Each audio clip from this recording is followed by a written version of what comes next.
flew in from the UK yesterday, and when we finished our coffee and croissant here, we're off over the mountains on the GR131 to Las Maspalomas. Maspalomas, I think that's what it's called. Yes. About 7.5, and that's about 5.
tomorrow.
here we are in this rather nice little apartment on the edge of Maspalomas,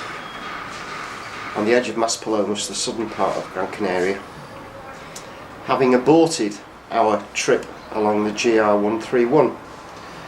It's Monday now. We set off on Friday, managed a ferocious 4,000 foot ascent, found a nice camp spot, and on Saturday we had a quite delightful walk, high level, some climbing involved.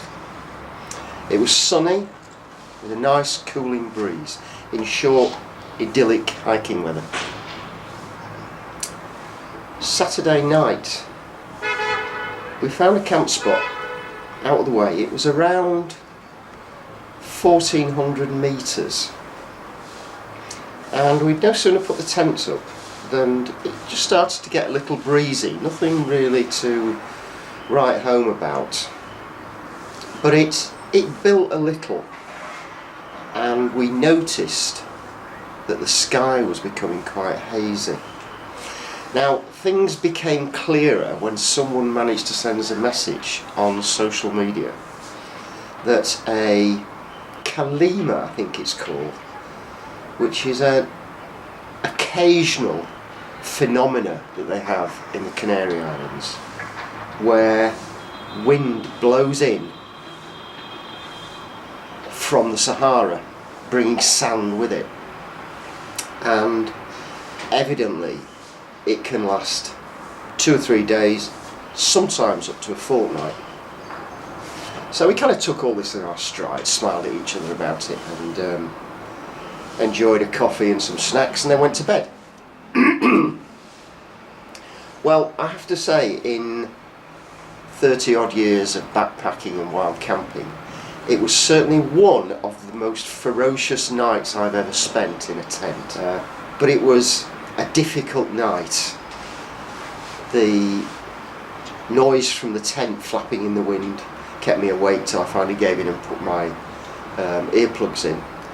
I know that Chris got up during the night to tend to his tent, because I saw his lights flashing around midnight-ish. So we survived the night, and we emerged having breakfasted in shelter, and were just chatting with each other when a gust hit and ripped Chris's tent from its moorings, shifted it probably about 3 metres, with us rapidly following it, and it put some really substantial tears in the fly sheet, also in the inner. Interestingly, the pegs were pretty much all still in the ground. So with hindsight, since we've chatted about it, I think it was probably, we've probably explored the limit of the tear strength of Chris's tent. Chris valiantly packed his rucksack from the contents, and we decamped, all the while wondering what to do next. And in the end, we felt the safest thing to do was bail out. It certainly was no place to be on the more exposed ground that we had to come than that next day, this being the Sunday. So we had a little chatter about it, and eventually decided the very best thing to do, having looked at our guidebook, our walking guidebook, which usefully included the fact that you could get a bus from various villages, we backtracked just a mile or so down the hill to the village where we'd had a late lunch the day before. And as luck would have it, we wandered in there sometime around 11 o'clock, just as a bus was due to arrive. So we took a bus from there down a winding road to Las Palmas, which itself was an interesting journey because of all the debris on the road, the wind that was still howling around us. At one point, Chris and I were sat on the front seat of the bus, and a branch the whole width of the road fell from a tree. What, I'm going to say it was 10 metres ahead of the bus. The bus driver did a remarkable job of just about stopping the bus before it hit it, and then managed to drive over the top of it. but it was alarming. I certainly felt for the driver, who was a hero. We got down to Las Palmas, had a coffee and some lunch, managed to book 3 nights in an Airbnb where we are now, and then we took a bus from Las Palmas to Maspalomas, where we are now, ruminating on the events of just a night or so ago. And as I'm gazing out from the balcony here, it looks quite different from yesterday. Chris took a photo from here yesterday, and for all the world it looked like a 1920s sepia print.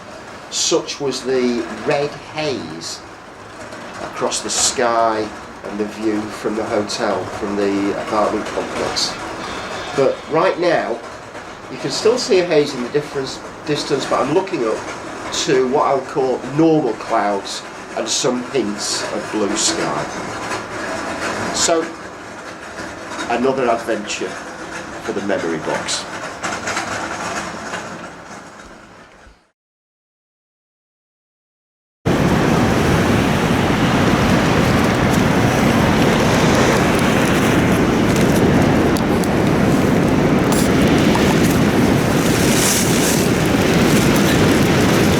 Well, we just holed up, waiting to die outside. We seem to have in the middle of a storm, Calima, hot winds from the Sahara, so everything's absolutely covered in sand. So we'll no doubt venture out soon.